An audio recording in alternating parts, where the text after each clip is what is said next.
Support for this episode of Tape Don't Lie is brought to you by Manscaped, the best in men's below-the-waist grooming. Manscaped offers precision-engineered tools for your family jewels. Manscaped just launched their 4th-generation trimmer, the Lawnmower 4.0. Join over 2 million men worldwide who have trusted Manscaped with this exclusive offer for you, 20% off and free worldwide shipping with the code TDL at manscaped.com. That's TDL at manscaped.com.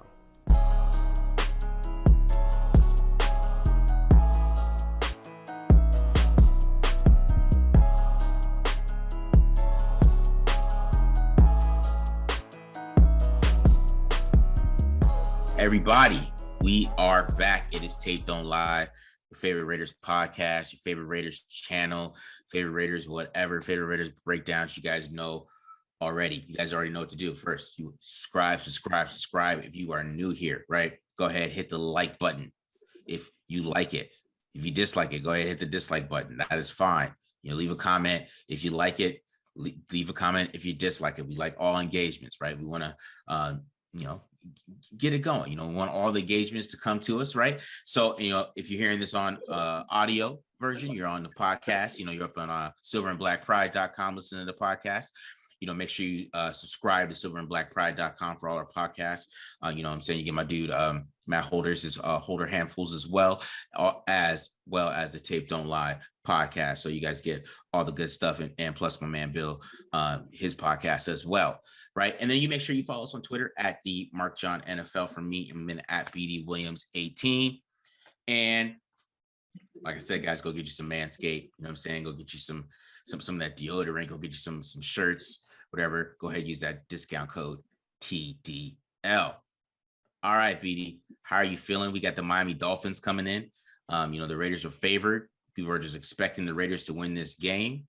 How are you feeling? Yeah, I mean, they better win this game. Okay.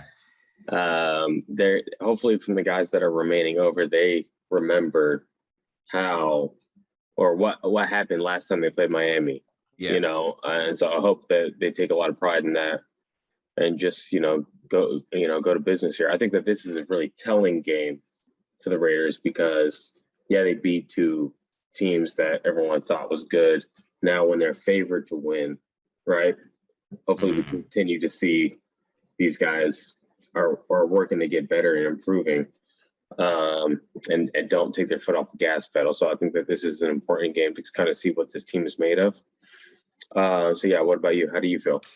I feel like, facing this defense, I feel like it's basically going to be the same defense they faced last year. It's not going to be too much different. If you go watch the tape, there's no difference between last year's Dolphins scheme and this year's. It's the same scheme. They're playing cover 0. They're throwing exotic blitzes at you. They're playing cover 1. They're playing press man. They're challenging wide receivers to get open.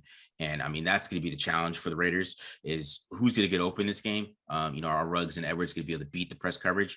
Because they got some great press coverage guys over there. Xavier Howard, they got Byron Jones, Xavier Howard, whoever Xavier Howard is messing with, I don't expect that guy to get too many targets. If that's Ruggs, then I wouldn't expect Ruggs to get that many targets. If that's Edwards, I wouldn't expect that. If they are going to attack somebody, they're going to attack Byron Jones, but we'll get into that. But it's still the same thing. I think they'll be able to attack it the same way. To be honest, I don't think it's going to be any too much different of a game plan. The Dolphins' biggest weakness is the run game, but they can't run the ball right now, so I didn't get too much into that. So I wasn't going to get too hopeful about that. But attacking this team, through the air, it's going to be the same strategy. I believe it's not going to be any different than they did last year. Yeah, I think I'd be surprised to see teams continue to cover 0 blitz these guys. If Xavier Howard travels, okay, yeah, and he's not traveling with Darren Waller, okay, that means he's either traveling with Edwards or Ruggs. I would expect they just hang a safety over Ruggs, right? And put Xavier Howard on Brian Edwards and make the possession guy really work because you can't travel with the guy who's going to be running clear outs and posts. You're going to get exhausted. You're going to get too tired. That would be dangerous though, because Byron Jones is pretty fast. So I don't know if he's as fast as he used to be. So I mean that would be tough. He would be too physical for Henry Ruggs if he was matched up with Henry Ruggs. I think that physicality would be tough for Henry Ruggs to deal with. That's when we would see if the weight room would actually mean something for Henry Ruggs, because Byron Jones will bully him if he doesn't. Yeah. But what I'm going to show, I mean, I think you can attack Byron Jones though. I mean, that's what the Bills did. So, we'll see though. What I think they're going to do, I mean, I think they just gotta, which I'll show. I mean, we'll get into that, I guess. You want to go first? You want to go first? I mean, do you want to show them? Let's show them the offense first. Let's show them what these Jacoby Brisset and the boys look like. Yeah. So first things first. We'll talk about the offense. We're going to say the best for last. Okay. And I'm super excited for your defense breakdown as well, because this is really interesting. Kind of like they do things a little different on defense, but on offense, it's a pretty vanilla team. Okay, so let's just talk about it. Okay, this is a ball control oriented offense. Okay, they want to kill the clock and they want to stay in games. Okay, and I think that their run game is decent. Okay, we got this little boot action and it's freezing these backside defenders just enough. And I believe that this is Myles Gaskin, but whoever this back is, okay, he gets a little crease, okay, and he's able to take advantage of it, just freezing these guys with the backside or even with an RPO, okay. They also got some interesting personnel, like this tight end right here. He's 6'6". This wide receiver is 6'5".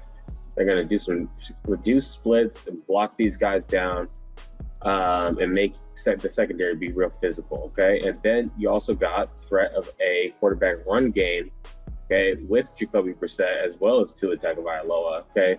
So they're going to do these little dink and dunk things on the perimeter, okay? And then once that doesn't work, they're just going to RPO and throw the ball right over your head, okay? If you're a defender and you're going to start biting up on the run, okay, or trying to jump routes, they even have pass options like this one right here, okay? The option game was a big part of their offense, a huge part of their offense, okay? They love slants, they love bubbles, okay? They love hitch routes. It's a very small ball oriented scheme, okay?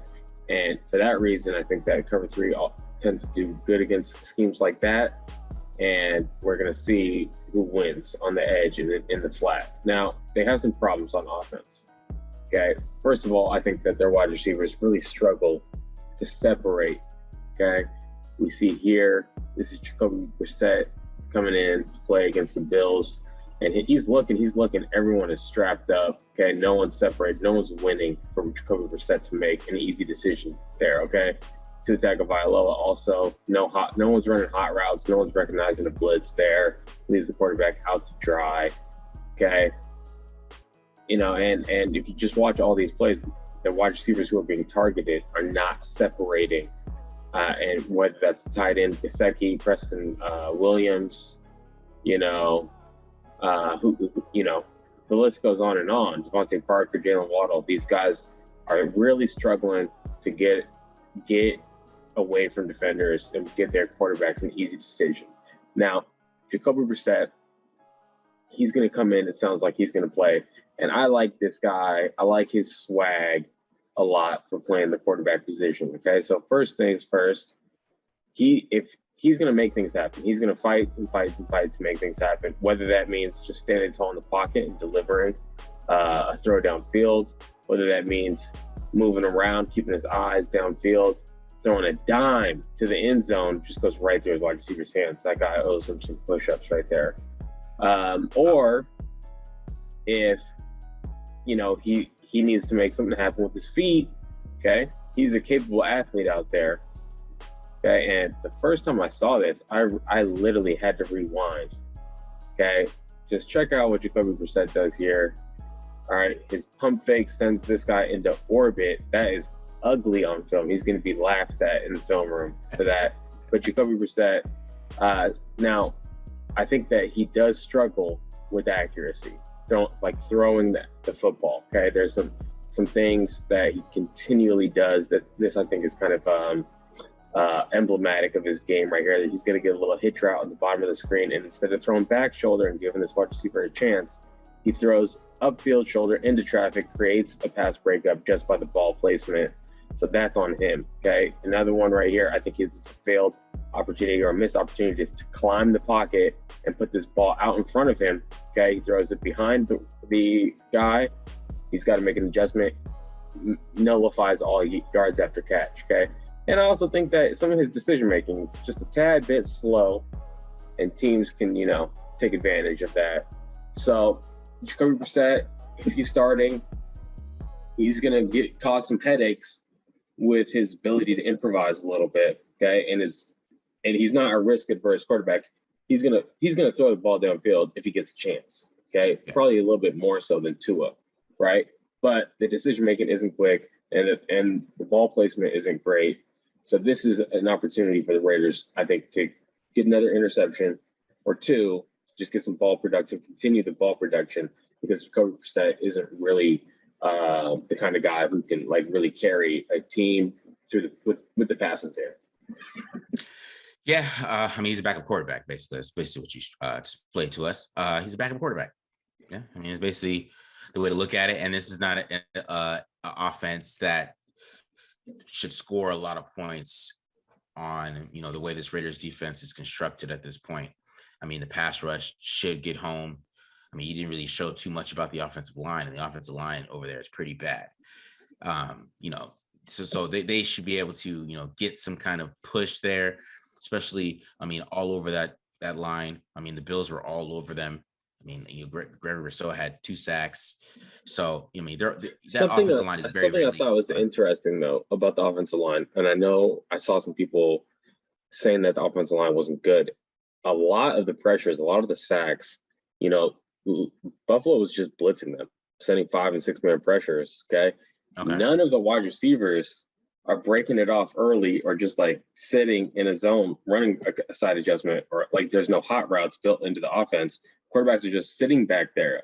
Okay. Tua and Jacoby Brisset, they're sitting, waiting, and they're just getting sacked. And I don't think that's really on the offensive line.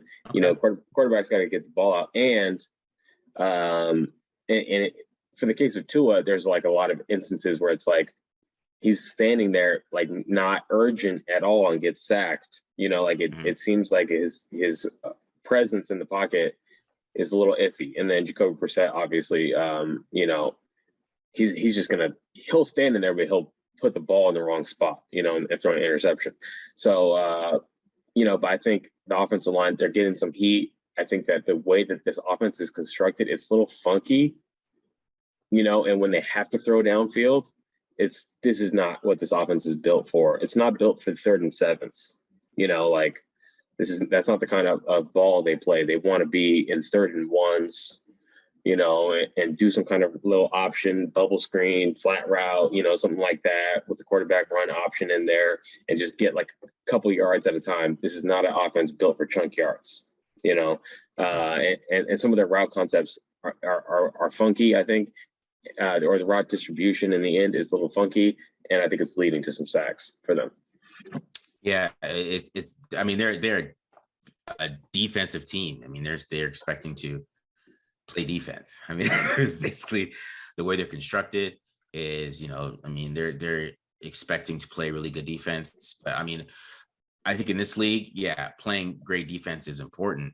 But, especially with the type of defense they play, they play basically a kind of, daredevil type of defense that they play, coming out there every week.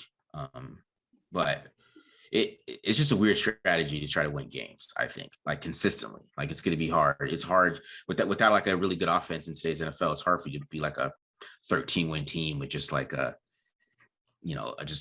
ragtag offense, and the defense just stops everybody, because the next thing you know, even though you're maybe slowing down Josh Allen, you're not doing anything offensively. And the next thing you know, you're losing 35-0, no matter how good your defense played for some of that game. So, it's if you have an offense that can't move the football, it won't matter. So it won't matter how good your defense is, because they're going to be out there all game, and eventually offensive coordinators, they get paid money. These wide receivers get paid money. These quarterbacks get paid lots of money. They're going to find a way to produce against you if they get enough at-bats, So, yeah, I agree.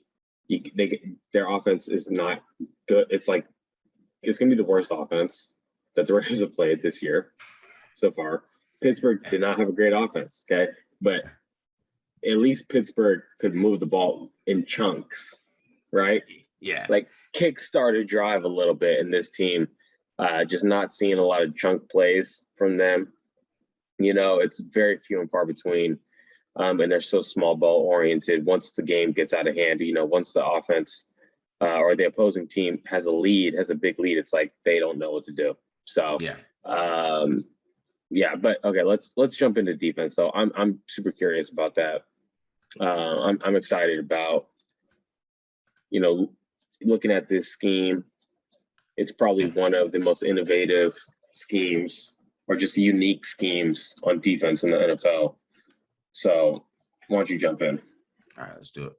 All right, so we get into this Dolphins defense, and the first thing we're going to talk about is their stunts and their blitzes. All right, so these things are very exotic, and they're able to get pressure with 5, 6, and then they're even able to get pressure with 4 this year, which is very interesting. So we'll talk about this first blitz, which I really like. So the Patriots are going to be running a play action pass with split action, right? So see Jonnu Smith come, right? And then you got both players coming from the left side. But, Jonnu Smith, he's influenced by the linebacker, so he freezes up. He doesn't know who to block, right? And it creates mismatches right to Mac Jones. Mac Jones just, gets rid of the ball really quick. That's hilarious. All right, and then the fear of the blitz messes up offensive linemen. So the communication that Derek Carr and these guys have to have, they have to be on the communication. So, 74 is so worried about 55, right? And Dawson Knox, he's running the drag route. It just frees up Ogba. Like, of course, Josh Allen makes some magic happen with throwing it across the body like crazy. But you see the pressure that was generated on that play, right? And then we got them. Now they're bringing the house. They're bringing 6, and this blitz is awesome because watch what Jerome Baker and the slot corner do, right? Because this is gonna be an awesome look, right? So right, you can kind of see like the little movement there, but we're gonna bring it back and watch it one more time in slow motion. So you see how the corner kind of makes Devin Singletary move, and he uses Jerome Baker as kind of like a blocker. It just frees up that nickel corner, right, to hit Josh Allen, almost intercepted. And then, like I said, they can get there with 4 and stunts. You see Ogba just wins himself, and they got a stunt right there. Emmanuel Ogba, he's a legit defensive end. He gets pressure, right? You see it again, another stunt. They get pressure with 4 too as well. So they can get pressure on the quarterback. I mean, it's not going to be an easy game for this offense. This offense has to be ready for their stunts. They have to be ready for the blitzes, basically like playing the Ravens again. So the secondary is, they got some special players back there, and, they play a lot of single high man to man, but they have great communication. As you see right here, the Bills love to do crossers, right? And, the Dolphins are ready for it. So they're pointing and they're ready to switch on the crossers. You just watch how effective this is. It's just beautiful. They switch, almost intercepted by Byron Jones, right? It's just effective. Everything is clean. You see right here, this guy the safety comes all the way down. He's picking it up because he knows the blitz is coming. He comes all the way down. It's just effective. But what gives them issues is bunch routes, right? Because what bunch routes do, when they're playing single high, it opens up and creates those one-on-ones on the other side. You see Emmanuel Sanders just beats Byron Jones off the line. Josh Allen missed that throw. And then you see it here against the Jets. I mean, this is the Jets. Look how open that guy is against the bunch routes. So they get a little confused there, especially, with some of these routes. And then they just give up big plays too as well, right? Sometimes they just give up big plays if they lose because they play so much man-to-man defense that they can give up the big play, and then it's there, and that's why they gave up over they were 22nd in yards allowed last year because of that make or break defense. I mean, they're playing dangerous, but the thing that the Raiders got to just not worry about the outside today, and it's feed Waller time. It's basically going to be like the previous time. We got Eric Rowe. Eric Rowe is going to be guarding Darren Waller. It's not going to be Howard. It's not going to be Byron Jones unless they adjust. It's probably going to be Eric Rowe. And this is what happened last time. Eric Rowe got one-on-one with Darren Waller. It was a lot of deep shots. I expect this type of thing, like quick drops throws, like quick fades. We're going to see a lot of these type of throws. Now this one, we get the 4 verts to Darren Waller, right on the crosser, boom, right there. That's, he just abused Eric Rowe for most of this game, okay? And he was all over him. And I really expect Eric Rowe to be guarding him one-on-one again. And, he was, even with the blitzes and everything, all the stunts, Derek Carr was able to get rid of the ball so fast because Darren Waller was able to beat Eric Rowe. And this is my favorite one, all right? So this is a drive concept. Usually Derek Carr, he's playing the shallow route from Aguilar and he's going to the dig from Henry Ruggs, but we got an alert here, right? Which, he's got one-on-one with Eric Rowe on the deep route. Of course, he's gonna take Darren Waller. Big catch, and that's taunting now for 15 yards, but this is last year, so we're good. But that's the type of things that we got to see, and this is what I want to see. I want to see them mess with the choice routes here. So this is on this play. This is kind of a choice wheel, as you kind of say, right? Because how the Raiders run the choice routes out of the 3x1, and you'll see it better from the backside. Now it becomes a wheel. So they've been running choice routes. They've run 31 choice routes the past 2 weeks, and this is a play that I want to see them run this week. Basically set up with the fake choice route that ends up being a go, especially against these coverages, right? And I think they can attack these guys deep. And I think that's what you have to do. You have to be able to get rid of the football quickly, So that's what I kind of expect. I kind of expect them to keep attacking them that way and attack Eric Rowe because, unless they switch it up, which they might. I'm not going to say that they won't, but usually those two guys play the outside. They lock up the wide receivers because most teams do not play through their tight ends. That's just the way it, there's not that many great tight ends in the NFL. After Kelsey, after Kittle, after Waller, there's Mark Andrews, but how dominant is Mark Andrews? Yeah, you want to stop Mark Andrews, but he's not, he's not Travis Kelsey, you know what I mean? And Travis Kelsey, he went for 8 and 138 on this team because the way they match up, they don't match up with those type of players because they have to have somebody like Eric Rowe, who, on a regular day, he's getting Robert Tonyan, you know what I mean? He's not getting Travis Kelsey or he's not getting Darren Waller. And I think that's what the matchup difference becomes something different. If Waller got hurt, or if Waller was injured, I think this would be a totally different outlook because I think the wide receivers would be a little bit in trouble. I don't know how much they're going to win outside against these guys. And I don't want Derek Carr throwing at Xavier Howard because Xavier Howard, when I'll say this just from watching on tape, I think he can be beat. Right? I think he can be beat. But if the quarterback misses anywhere, if he misses, it will get intercepted. So they'll make you pay. Basically, what I'm saying, let's say he's, Darren Waller is he is guarding Darren Waller on the inside, right? And Darren Waller beats him on a crosser. Let's say Derek Carr throws it behind Darren Waller. That's picked off. I'm sorry, it is. And that's how he plays.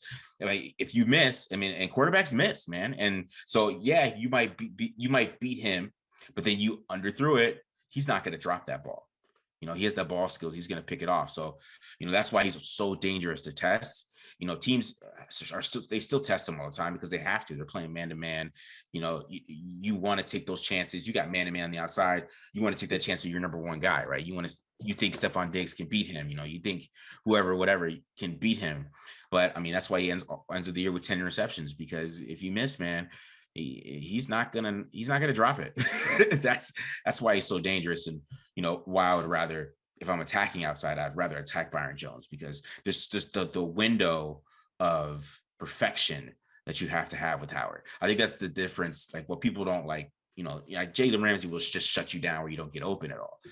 Yeah, you might be able to get open on Howard, but your quarterback better not miss. And that's kind of my theory with him. So that's why, you kind of just want to stay away from him a little bit, but that's why I think you got to work Waller inside, even work some Renfro too. I think they're going to get some good matchups inside, and they have to work that. Yeah. I'm going to be very interested to see.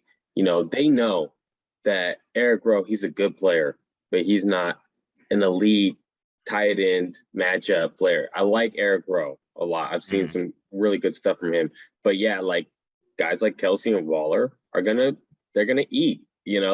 These guys will eat against just about anyone. Yeah. So it's no knock against Eric Rowe, but I think they're gonna give this guy some help.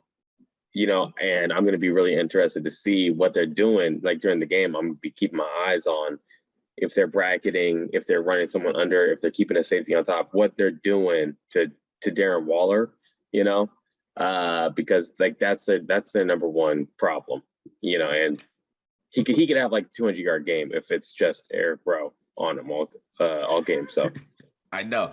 So what I think they might do, which like I said, the Raiders have been running so many choice routes. I mean, more than usual. Let's just say that they've been running more than usual. Like they ran 20 last game. I thought that was crazy. I never seen them run that many choice routes in a game. That's basically more than 50% of Derek Carr's passes were on some type of choice concept. Maybe he didn't hit the choice route. Maybe he went somewhere else, but it was still based on the concept, right? And by the end of the game, I showed this on the Carfax that the Steelers, they started coming down on them. Like they started playing them. They started switching on them. So I think we might see some of that. And that's why I showed that play of, them running that choice route and then going up, because I don't know if that's going to be expected right now as we speak.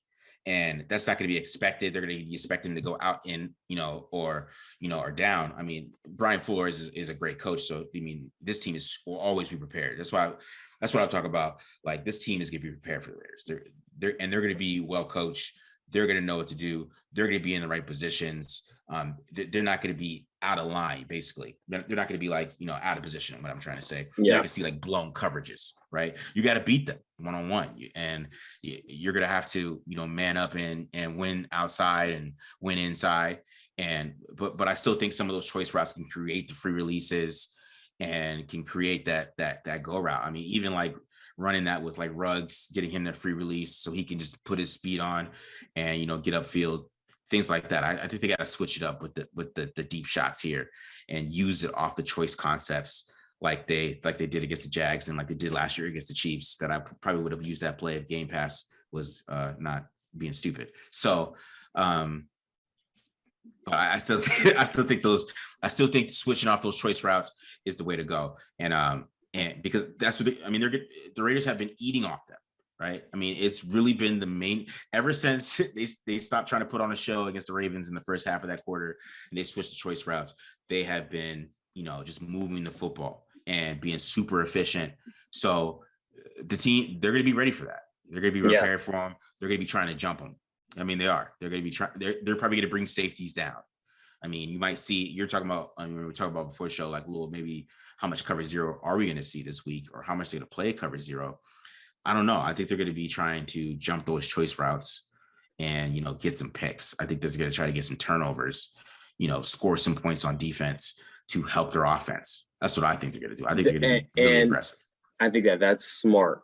Okay, on the surface level, I think that Henry Ruggs being out there is going to pull some punches off of those. You could jump that choice route, but if you're leaving your corner out to dry against a post, good luck keeping up with that. Yeah.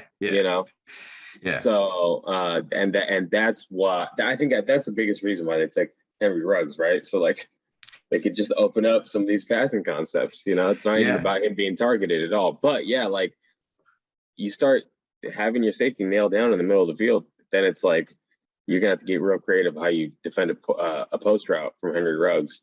If you're in man coverage, like that's putting it. I don't care who it is. That's putting them in a bad situation, right? Bad spot. Yeah. So if they can wire Ruggs off the line, press him, and make him uncomfortable, then I think we're going to start seeing them maybe play some cover zero. But if he starts winning, beating press, which I know that's an area, like you said, we got to see how much stronger he's become, right? Mm-hmm. And if he's able to match the physicality with Byron Jones, like you're saying, who I think that is a good candidate for covering him for sure. I agree with Byron Jones being the guy who's going to have to go with Ruggs.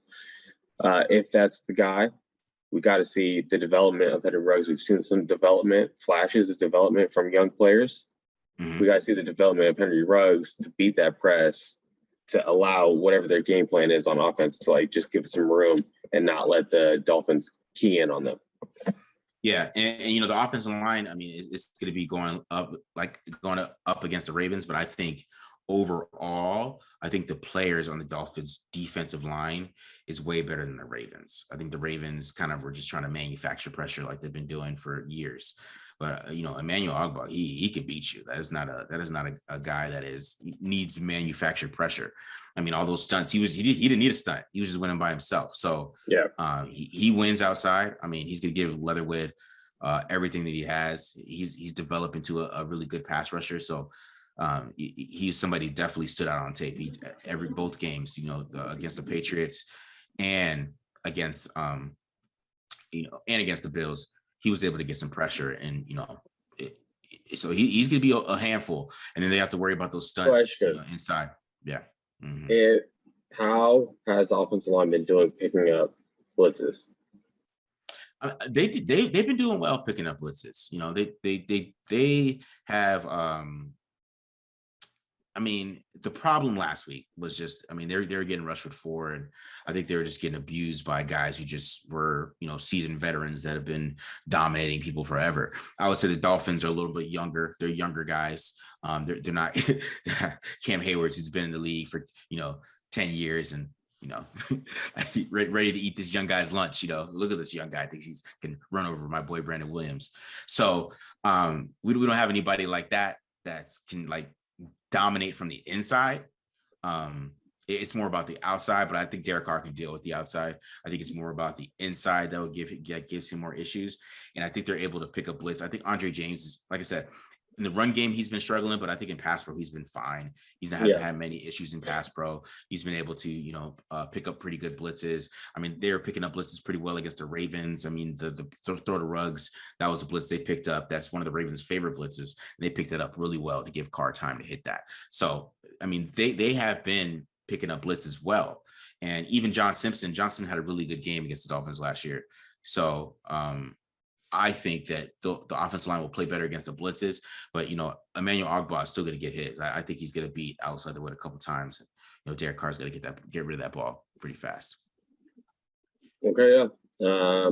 We'll see. We're going to see what things we're going to find out about this Raiders team in general. If you're watching something happens during the game and you think that you saw it here or you saw us talk about it, feel free to comment, add us on Twitter, whatever it is. We like Marcus says every episode, we enjoy all engagements. So talk to us there during the game. Anything else you want to say before we get out of here, Marcus? No, man. Just hope the Raiders go to 3-0, because if the Raiders go 3-0, it's agenda week next week, guys. You're gonna see. I got an agenda. It's agenda week. Okay. The Chargers coming. All right. Yeah. It's agenda week. Oh, it is. Yeah, it's going to be agenda. We're destroying agendas next week. Yes. That's what we're doing. We're destroying agendas. Okay. So I need to win because regardless, we're going to destroy agendas. Okay. Exactly. Regardless. All right, Raider Nation, we appreciate you guys. Thank you, as always, for tuning in to the Tape Don't Lie Raiders Film Channel. If you listen to us on Apple or Spotify, make sure you hit the download button so that every single episode from Silver and Black Pride Podcast is downloaded on your device. If you're watching on YouTube, make sure you subscribe, right? Make sure you turn on post notifications. And that's it, Raider Nation. We appreciate you guys. Peace.